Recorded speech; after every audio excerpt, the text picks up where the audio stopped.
Como punto de inicio de nuestro mensaje esta mañana, quisiera compartir con ustedes 2 de Timoteo capítulo 3, que será el punto de partida basado en lo que este texto afirma. 2 de Timoteo 3, 16 y 17 dice: Toda la Escritura es inspirada por Dios y útil para enseñar, para redarguir, para corregir, para instruir en justicia, a fin de que el hombre de Dios sea perfecto, enteramente preparado para toda buena obra. Toda la Escritura está inspirada por Dios. Hemos visto con detalle estos dos versículos en el marco del contexto de este capítulo, y hoy puede que me desvíe un poco de este texto para observar otras porciones de la Escritura, con el fin de enriquecer nuestro entendimiento de lo que significa tener en nuestras manos la palabra del Dios vivo. Espero que usted tenga en alto el valor de la Escritura, no como un fetiche, sino porque es el tesoro más grande aparte de Dios mismo que tenemos. Es su palabra, su propia revelación. Cuando la gente me pregunta por qué es que yo sistemáticamente enseño libro tras libro, por qué es que presto tanta atención a los detalles, a cada versículo, a cada frase y me detengo en todas las palabras, es porque entiendo que son las palabras que Dios mismo nos revela. Y es necesario que esas palabras sean presentadas, enseñadas y comprendidas por todos nosotros. En Grace Community Church estamos comprometidos con el ministerio bíblico, el método de predicación expositiva, porque creemos que esta es la palabra del Dios vivo. Dios se ha revelado en su libro, y cuando usted lee las palabras de la Biblia, está leyendo las palabras de la boca de Dios. Esa es una tremenda realidad. Eso nos da confianza en todo lo que hacemos. También nos obliga a ser obedientes y sumisos a todo lo que la Escritura enseña. Vamos a hablar un poco acerca de lo que significa que toda la Escritura es inspirada por Dios. ¿Qué es inherente a ese pensamiento? Deseo mostrarle un par de escrituras para enriquecer esto, y luego deseo compartir algunas otras cosas que están en mi corazón. Busca en su Biblia Hebreos capítulo 1. Vamos a ver el primer versículo y la primera parte del segundo. Hebreos capítulo 1 empieza así: Dios, habiendo hablado muchas veces y de muchas maneras en otro tiempo a los padres por los profetas, en estos postreros días nos ha hablado por el Hijo. Esa es la afirmación en la que quiero que se enfoquen. No tengo la intención de agotar todas las ramificaciones de esa declaración, pero en su simplicidad es muy clara y muy profunda. Nos está dando la esencia de la revelación. Observe la palabra. Revelación en su sentido simple significa revelar, dar a conocer algo que antes no se conocía, hacer comprensible algo que no se entendía, revelar la verdad nunca antes conocida.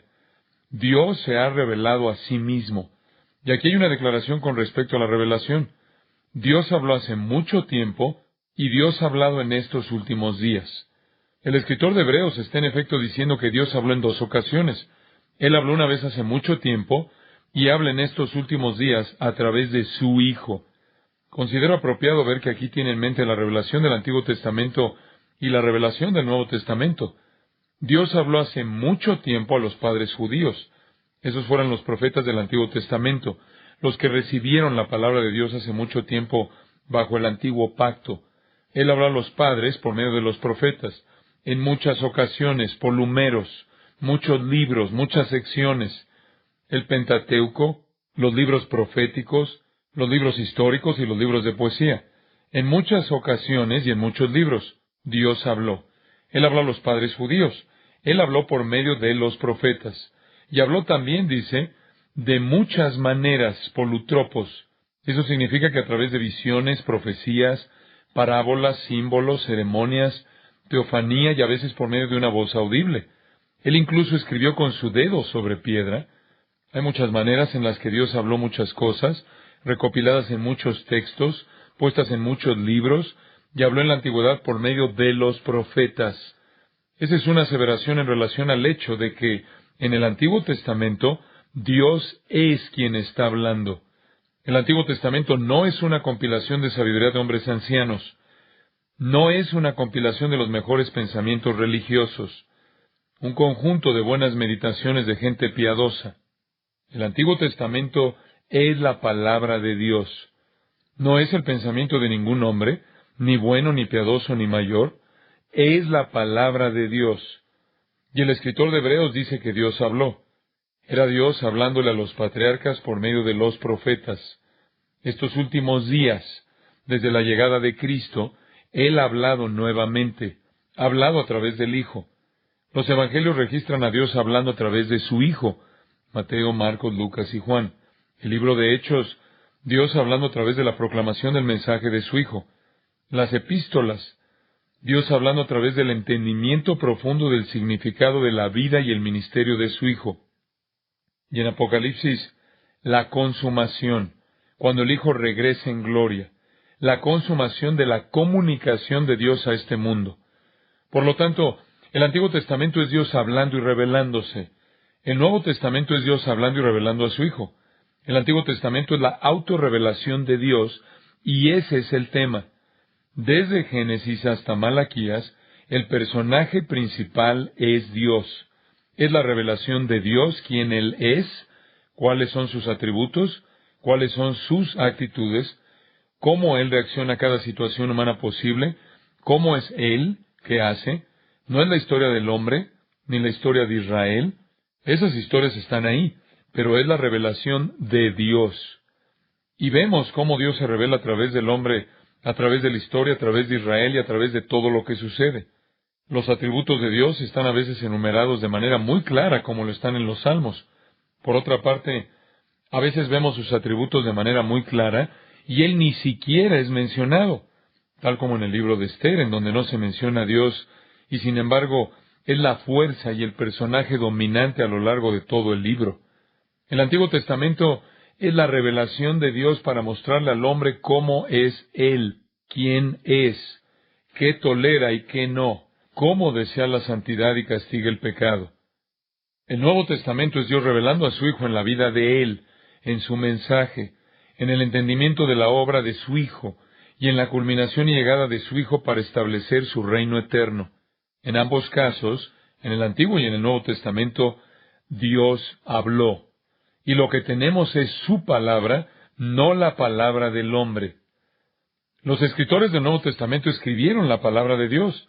Jesús prometió que Él nos enseñaría todas las cosas, nos recordaría todo lo que nos había dicho, que nos guiaría la verdad y nos mostraría las cosas por venir. Y al prometerlo, dio a los apóstoles y con ellos a los otros escritores del Nuevo Testamento la promesa de la inspiración divina. Tanto ellos como también los profetas del Antiguo Testamento escribirían la palabra de Dios. Y por lo tanto, lo que tenemos en nuestras manos no es la palabra del hombre, ni de hombres religiosos, ni de hombres sabios y piadosos, sino que es la palabra de Dios. Hebreos 1 y 2 habla de revelación, la revelación de Dios. ¿Qué proceso utilizó Dios para revelarse? Veamos otro texto, segunda de Pedro. Veamos el proceso que Dios utilizó, conocido como inspiración. Segunda de Pedro 1:20 dice, entendiendo primero esto, que ninguna profecía, la palabra profecía aquí tiene un sentido muy genérico y no significa algún tipo de predicción del futuro, sino mensaje. Ninguna profecía de la Escritura es de interpretación privada. Epilúseos, fíjense en esto. Ningún mensaje de la Escritura es un tema de epilúseos propio. ¿Qué significa eso? Ningún mensaje de la Escritura es asunto de inspiración propia. Es decir, la Escritura no proviene de hombres inspirados en el sentido de que algunos son como genios iluminados religiosos. El caso genitivo sugiere aquí que Pedro tiene en mente la fuente o el origen de la Escritura, y él no está realmente hablando de interpretar la Biblia en el sentido que usted explique lo que significa, sino que él está hablando sobre el origen. De modo que puede decir esto: ninguna profecía de la Escritura tiene el origen en la propia mente. Ningún mensaje de la Escritura proviene de ninguna fuente humana. Esa es la idea. Porque, dice el versículo 21, nunca la profecía fue traída por voluntad humana, sino que los santos hombres de Dios hablaron siendo inspirados por el Espíritu Santo. La Escritura no es producto de los hombres, no es producto de la voluntad de los hombres. Esto es muy claro y vital. Ningún mensaje se ha hecho, verbo en pasivo indicativo, fero, que significa soportar, llevar adelante, transmitir, producir, llevar. Ningún mensaje fue transmitido, llevado, producido por un acto de voluntad humana, sino que los hombres fueron llevados, fero, mismo verbo, por el Espíritu Santo para hablar de Dios. Fueron llenados por el Espíritu Santo.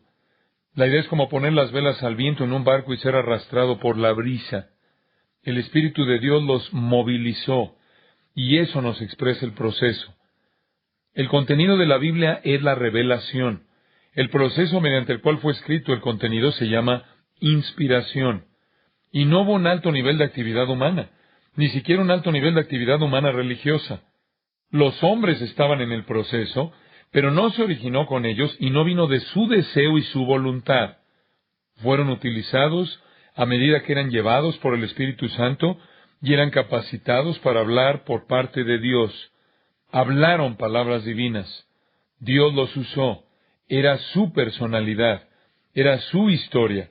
Algunas de sus ideas, sus experiencias, sus percepciones. Pero cada palabra era la palabra de Dios. Ese es el milagro de la inspiración.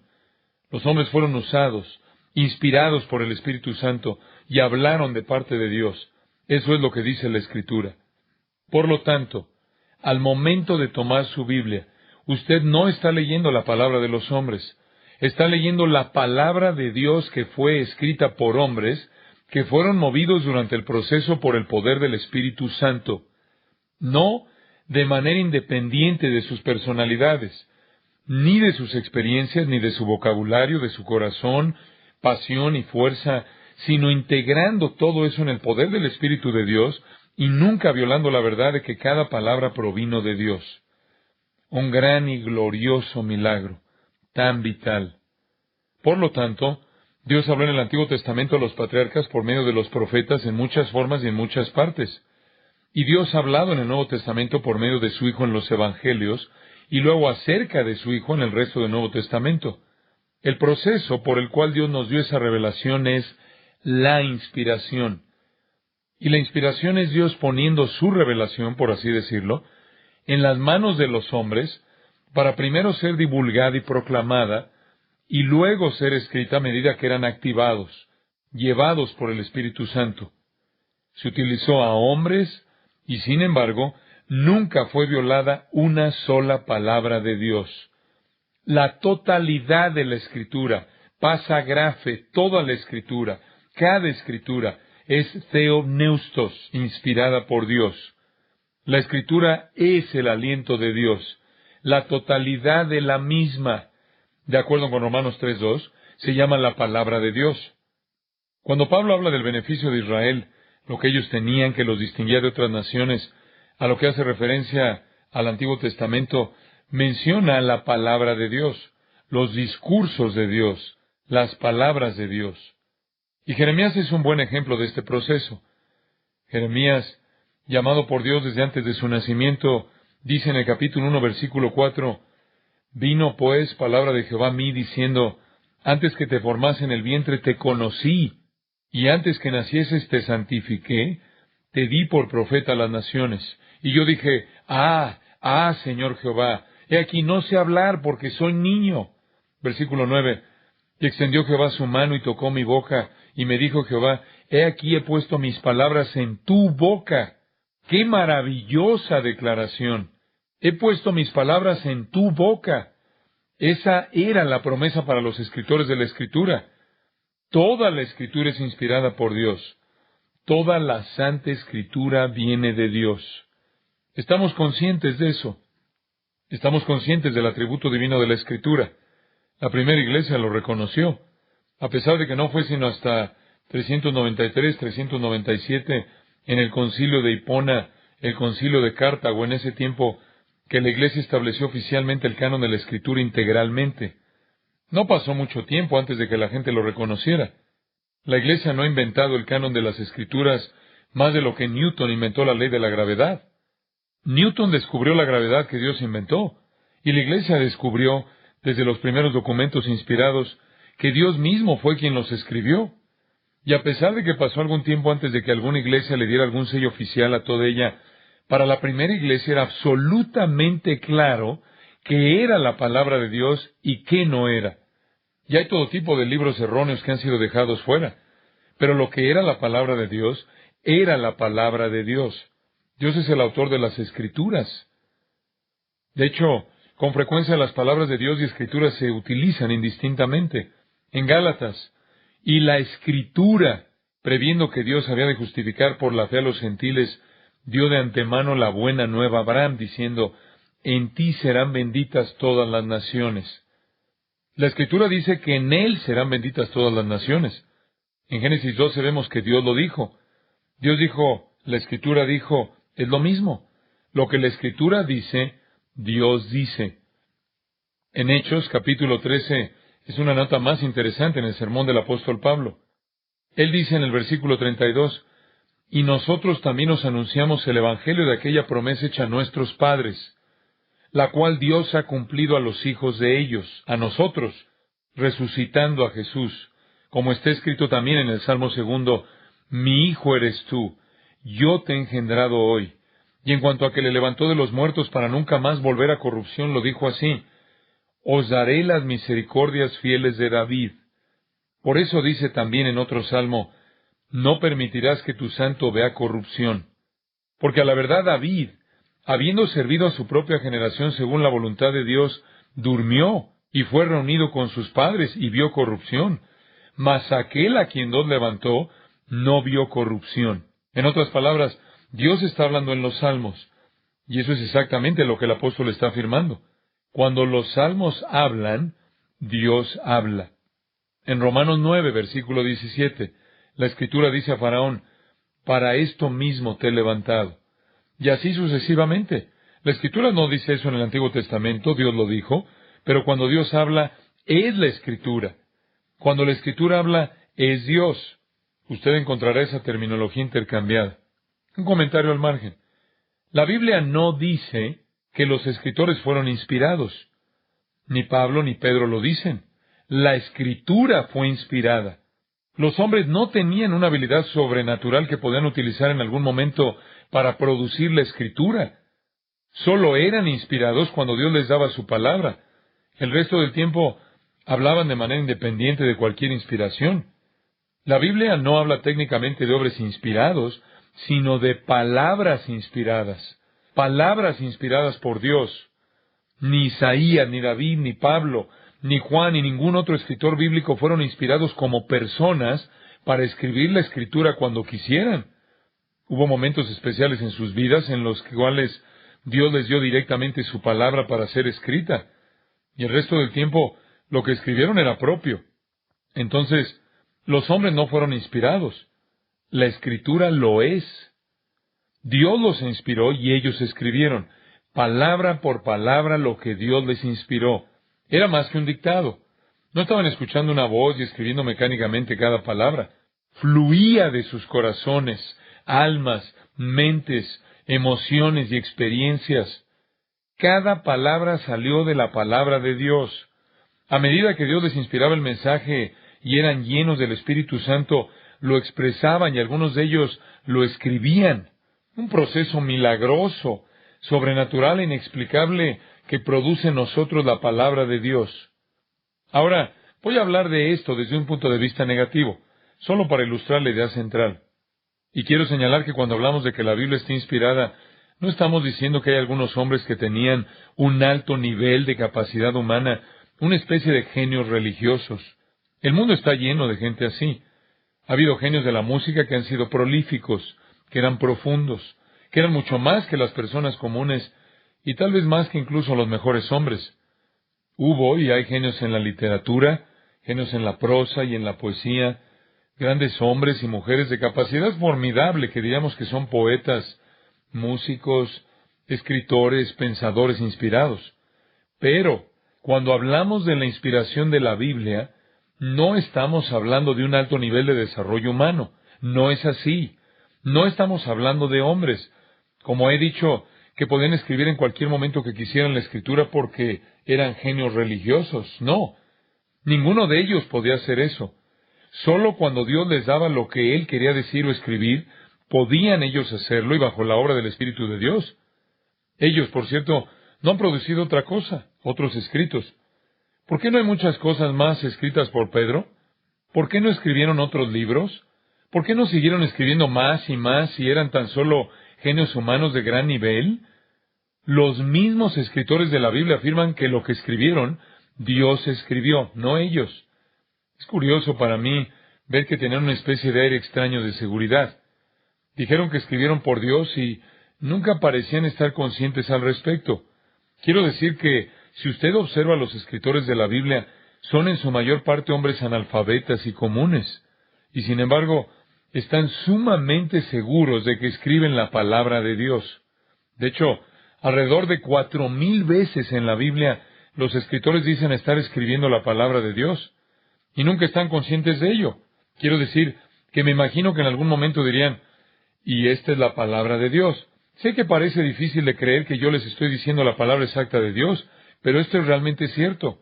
No estoy hablando tonterías. Esto es realmente cierto. Verdaderamente es el Señor. Él me dijo que les dijera esto. No tiene sentido justificarse uno mismo. No tiene sentido defenderse uno mismo. Y aunque la mayoría de ellos no tiene una educación extensa y no estaba en condiciones terrenales de ser un genio literario, escribieron con esta profunda sabiduría sobrenatural profecías del futuro, cosas que sucederían que eran absolutamente precisas. Escribieron sobre la naturaleza y el carácter de Dios. Ellos escribieron de los propósitos divinos de Dios que se desarrollan en el mundo. Ellos estaban en lo cierto acerca de cada cosa que han dicho, y todos ellos afirmaron que provenía de Dios, y sin embargo, nunca fueron conscientes sobre tal afirmación. Increíble, increíble. Simplemente asumieron que era la palabra de Dios y la escribieron como tal. Santiago describió la autoridad de las Escrituras cuando dijo en el capítulo 4, versículo 5, ¿o pensáis que la Escritura dice en vano, tienen autoridad? Pablo dijo que la ley de Dios era santa, justa y buena. Y lo que tenía en la mente era la ley revelada de Dios, el Antiguo Testamento. Los escritores del Nuevo Testamento afirmaron que escribieron la palabra de Dios, al igual que los escritores del Antiguo Testamento lo habían hecho. Hay alrededor de 320 citas directas del Antiguo Testamento en el Nuevo Testamento, unas 1000 referencias.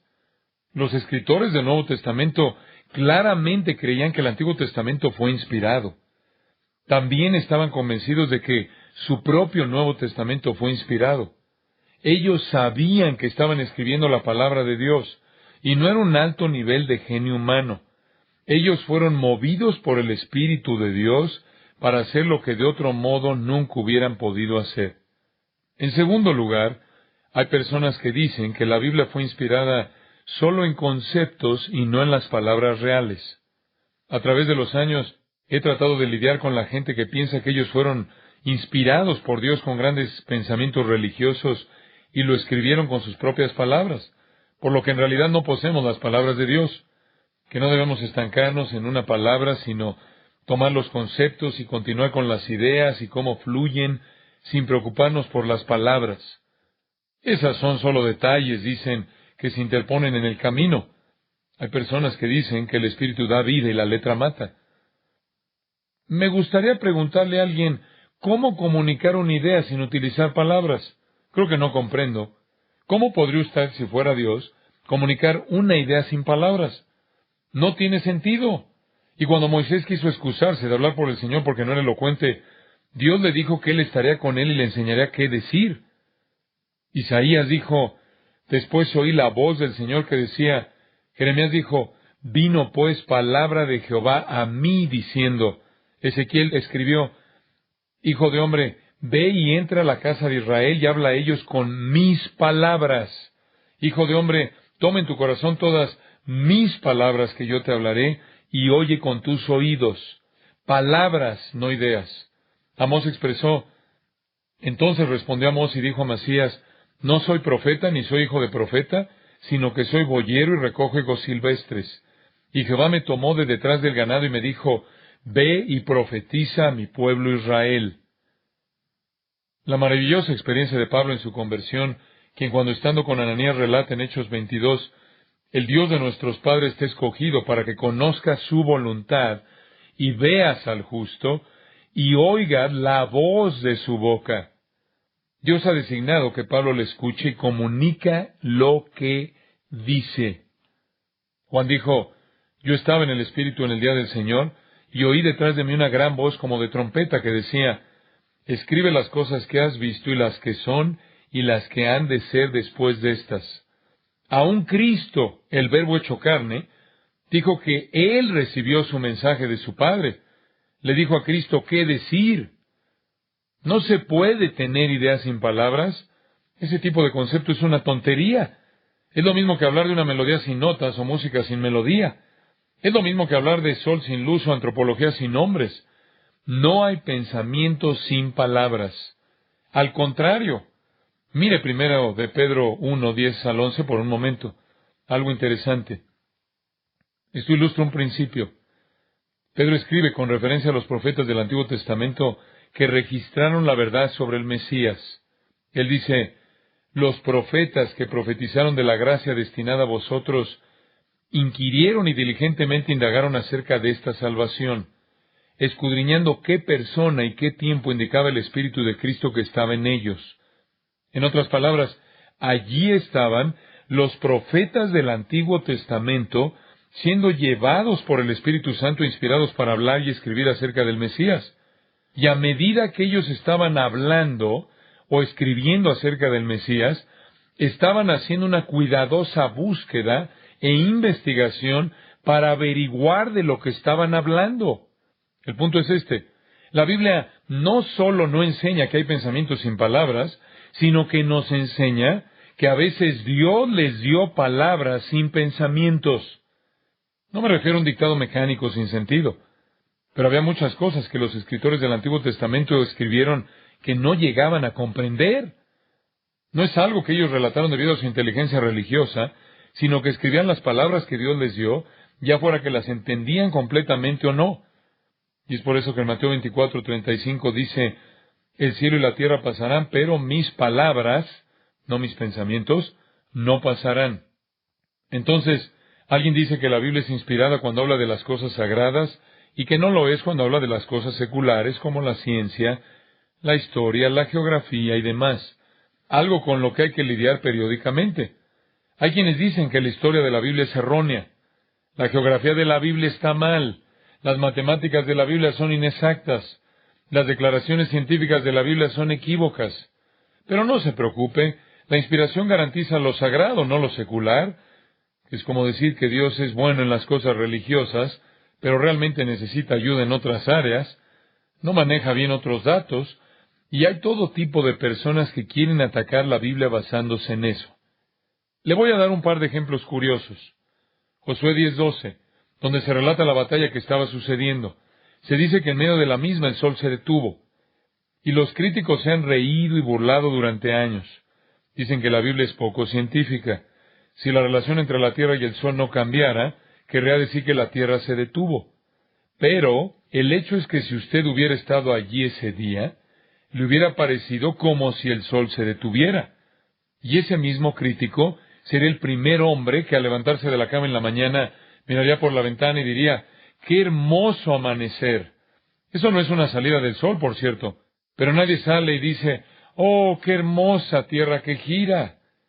Y nadie tampoco dice eso por la noche. Y todo el tiempo decimos cosas por el estilo. Decimos que la gente vive en Australia abajo. ¿Abajo de qué? ¿Esa es una frase inventada? Es lenguaje figurado. Hay algunas cosas que decimos desde la perspectiva humana que no pretenden ser afirmaciones de elementos técnicos de datos científicos.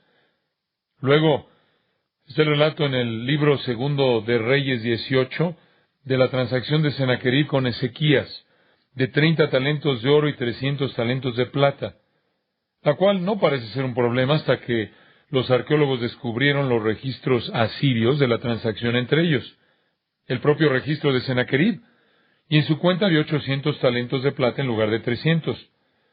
Y los críticos dijeron que ese es el tipo de datos donde la Biblia se equivoca, ya que no es cuidadosa con los números pequeños. Y luego, estudios arqueológicos posteriores han revelado que la norma de cálculo del oro era la misma en Judea y Siria, pero el estándar para el cálculo de plata era diferente. Y 800 talentos de Siria equivalen a 300 talentos hebreos. Exactamente lo que dice la Escritura.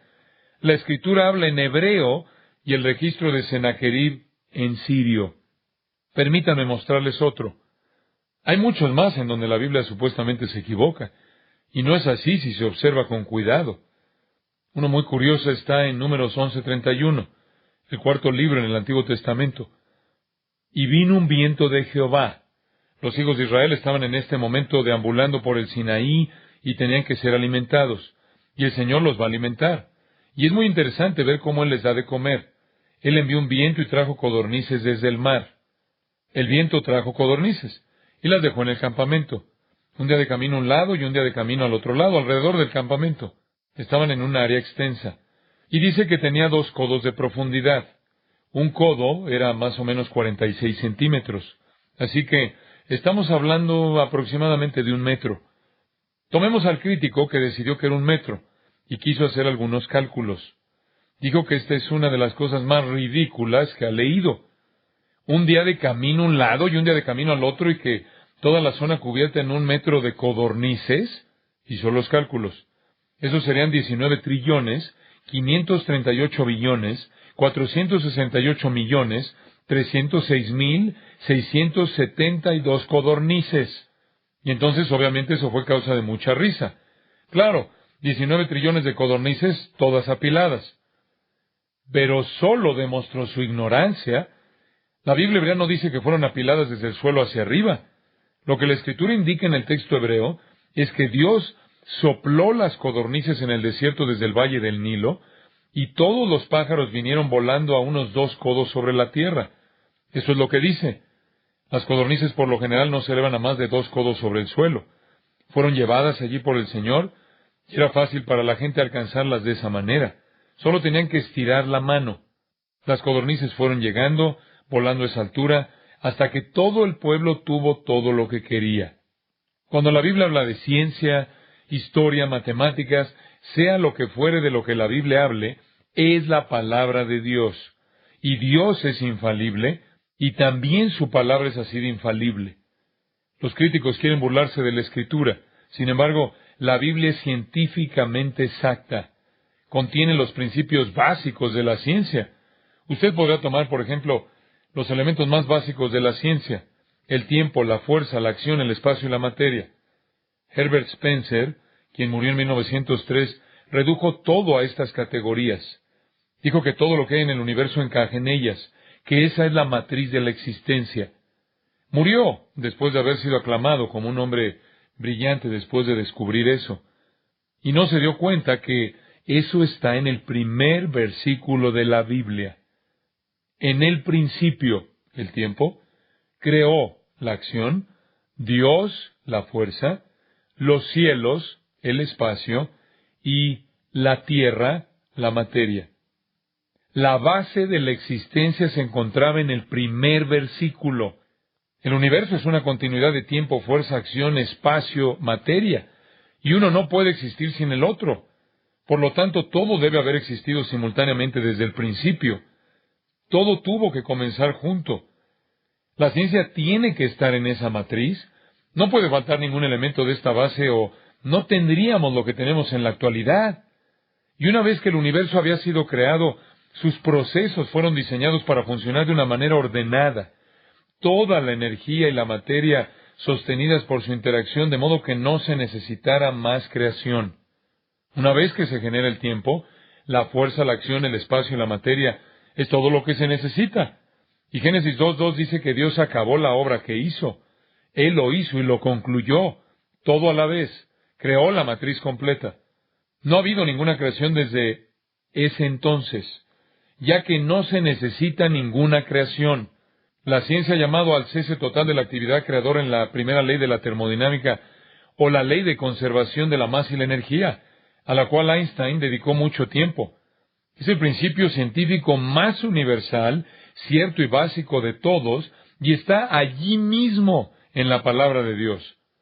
Él finalizó de hacer lo que hizo, terminó, lo hizo todo a la vez y listo. Se conservaría por sí mismo debido a su propia naturaleza. La segunda ley de la termodinámica es la ley del desorden creciente. De todo lo que de ese sistema en la matriz se está agotando, desintegrando y finalmente morirá. Y lo estamos viendo en términos muy claros. Toda la creación, dice Romanos 8, está gimiendo y esperando a que la maldición sea revertida. La ciencia no puede explicar la segunda ley de la termodinámica. ¿No saben por qué todo tiende al desorden? ¿Todo tiende a decaer hacia la falta de vida? La Biblia es el único lugar donde usted puede acudir para ver una explicación. Y la explicación es una sola palabra: pecado. El pecado. No se puede ser científico si usted no cree en el pecado, porque no se puede explicar la naturaleza de la matriz de la existencia. La Biblia es exacta en todo lo que dice. Dice que Él colgó la tierra sobre nada. Ya sé que usted esté hablando acerca de geología, geodesia, meteorología, fisiología, biología, antropología, astronomía, hidrología. Cuando la Biblia habla es exacta. Y después ve cosas en la Biblia como la profecía. Por ejemplo, Ezequiel 28, una visión superlativa que muestra la exactitud de las Escrituras históricamente. Ezequiel 26 al 28, una profecía de Ezequiel sobre la destrucción de la ciudad de Tiro. Tiro era una fortaleza fenicia, una ciudad bastante importante en la costa de Fenicia, hoy conocida como Palestina. Y la palabra del Señor vino a Ezequiel en el versículo 2 del capítulo 26, diciendo acerca de la destrucción del lugar: Hijo de hombre, por cuanto dijo Tiro contra Jerusalén, Ea bien, quebrantada está la que era puerta de las naciones, a mí se volvió, yo seré llena, y ella desierta.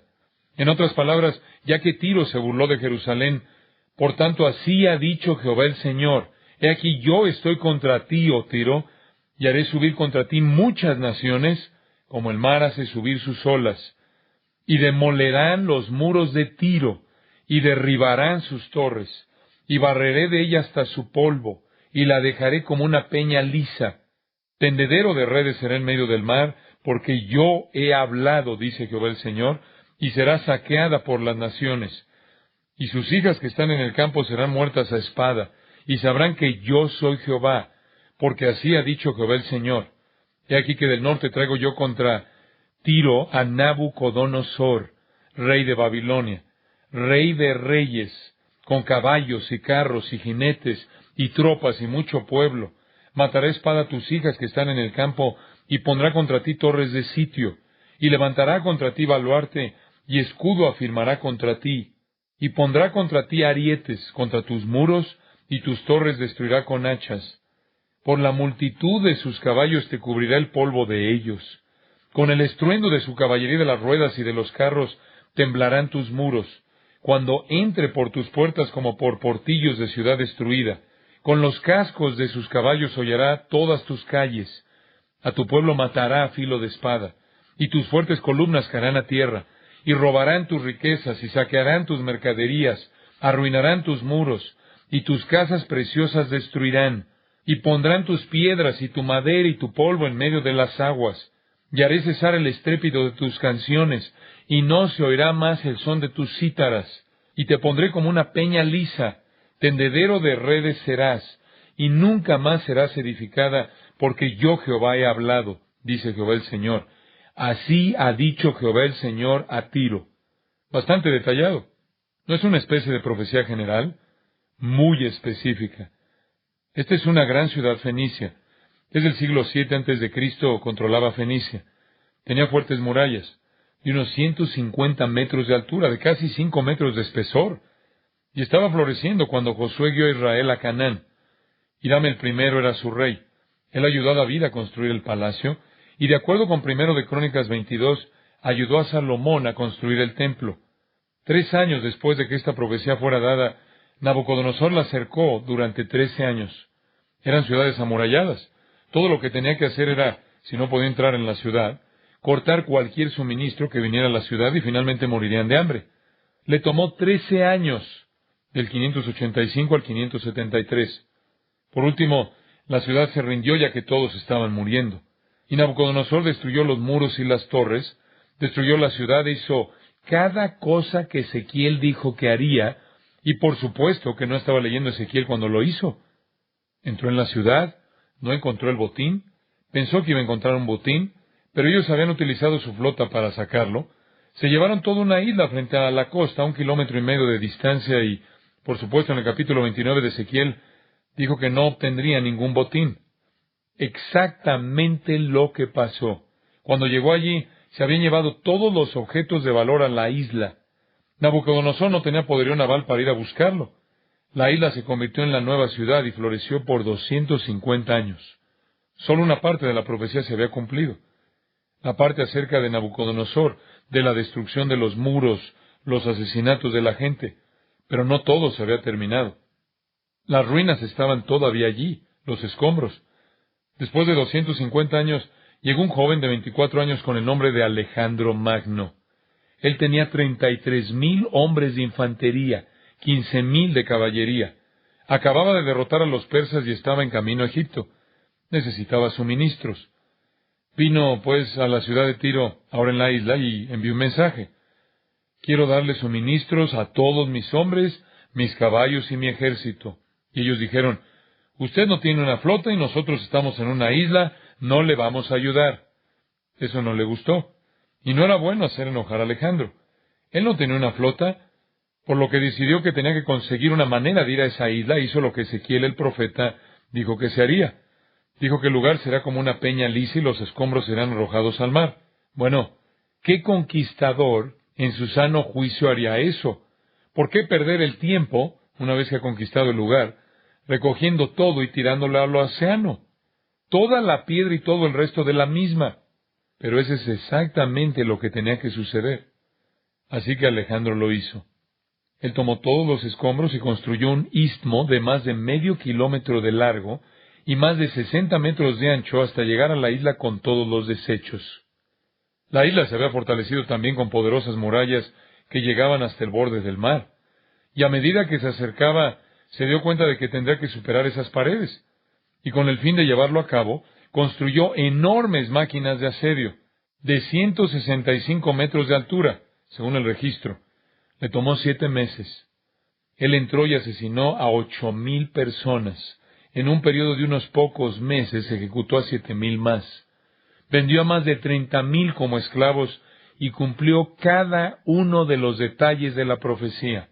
Y aunque la ciudad de Jerusalén ha sido reconstruida 17 veces, Tiro nunca ha sido reconstruida. Y eso es exactamente lo que Dios dijo, que no se edificaría más. ¿Y sabe a qué se dedican? Si hoy en día se dará cuenta lo que hacen. Ellos tienden redes de pesca, tal como lo decía. ¿Cuál es la probabilidad de eso? ¿Cuál es la probabilidad de eso? Aproximadamente 1 en 75 millones. Por cierto, una ciudad hermana con el nombre de Sidón también recibió una profecía. Versículo 22 de Ezequiel 28. Así ha dicho Jehová el Señor: He aquí yo estoy contra ti, oh Sidón, y en medio de ti seré glorificado. Y sabrán que yo soy Jehová cuando haga en ella juicios y en ella me santifique. Enviaré a ella pestilencia y sangre en sus calles, y caerán muertos en medio de ella, con espada contra ella por todos lados, y sabrán que yo soy Jehová. Y nunca más será la casa de Israel espina desgarradora, ni aguijón que le dé dolor, en medio de cuantos la rodean y la menosprecian, y sabrán que yo soy Jehová. Será un caos sangriento.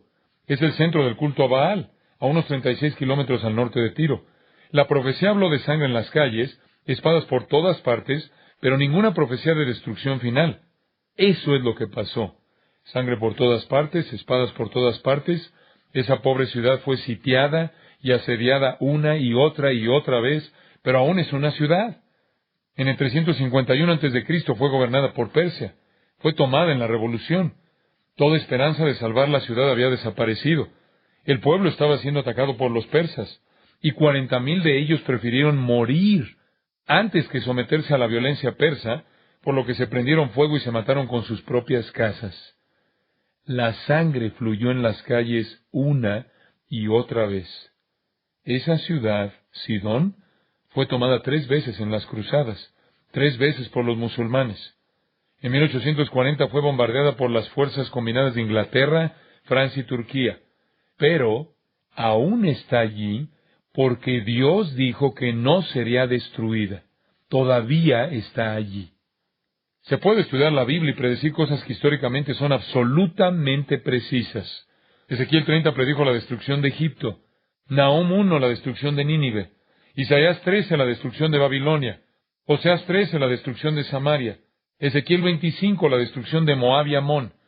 Un matemático llamado Peter Stoner tomó 11 de las profecías con todos sus detalles y calculó la probabilidad de que ocurrieran por casualidad. Una en 5.76 veces 10 a la 59ª potencia. Usted dice, ¿qué significa eso? No sé, ni siquiera puedo pensar así. ¿Cómo se calcula eso? ¿Cómo se entiende eso? Bueno, él lo estimó de esta manera. Si todo el universo contuviera 2.000 trillones de galaxias y cada galaxia tuviera 100.000 millones de estrellas, serían todas las estrellas en todas las galaxias 2 veces 10 a la 5ª potencia. Un número increíble. Este tipo de probabilidades simplemente no sucede. Así que cuando vea que la Biblia habla científica, geográfica, históricamente o lo que sea, es precisa. Esta es la palabra de Dios. ¿Y cuál es el beneficio? Volvamos a nuestro texto original y terminaremos allí. Segunda de Timoteo 3. ¿Cuál es el beneficio de esto?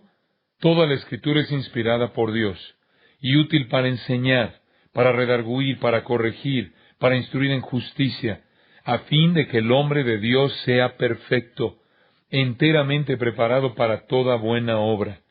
¡Qué cosa tan estupenda! No solo tenemos la palabra de Dios, sino que tenemos la palabra de Dios que nos puede equipar completamente para toda buena obra. Tenemos la palabra que cambia la vida. ¿Y cuál debería ser nuestra respuesta? En primer lugar, creerla. En segundo lugar, estudiarla. En tercer lugar, honrarla. Dios es exaltado por encima de su nombre. Me encanta. ¡Oh, cuánto amo yo tu ley!, dijo David en el Salmo 119:97.